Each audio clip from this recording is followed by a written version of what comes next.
Pemberdayaan ini adalah cara kita untuk membagi kesejahteraan ke banyak orang. Indonesia itu adalah salah satu negara yang mengalami ketimpangan ekonomi.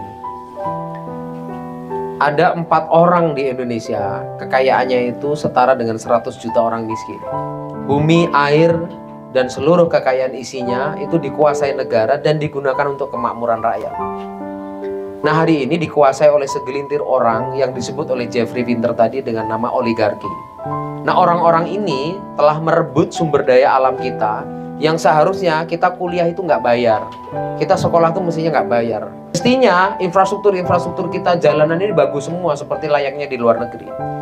Tapi karena salah urus dan kita percaya orang-orang itu terus-menerus akan tampil terus karena mereka punya sumber daya uang tadi, kita ini nggak punya pengetahuan untuk melawan mereka. Kita ini tidak pernah sadar bahwa kita ini sedang dijajah dengan level penjajahan baru yang disebut dengan hegemoni tadi. Nah, pemberdayaan ini ingin menjawab bahwa kita semua itu bisa bangkit dengan cara gotong royong sebagaimana falsafah Pancasila kalau diperas jadi Ekasila kata Bung Karno adalah tentang kegotong royongan. Nah, pemberdayaan ini DNA-nya adalah gotong royong. Jadi kalau kita pulang kampung, kita mesti menghidupkan gotong royong, percaya pada orang lain satu sama lain. Kalau orang itu belum paham, kita harus pahamkan.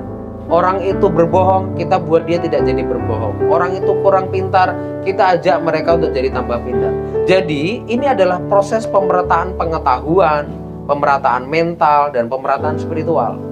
Kalau orang-orang ini cukup, pengetahuannya cukup, mentalnya cukup, kemudian spiritualnya cukup. Nah, inilah yang disebut dengan kesejahteraan.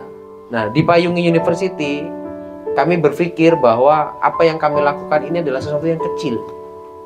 Kami tidak bisa mengubah tempat-tempat lain, nggak bisa. Tapi yang kecil ini kami maksimalkan supaya menginspirasi. Semua yang hidup pasti akan mati, tapi tidak semua yang hidup bisa memberi arti. Payung University siap salah, menolak kalah. Luar biasa.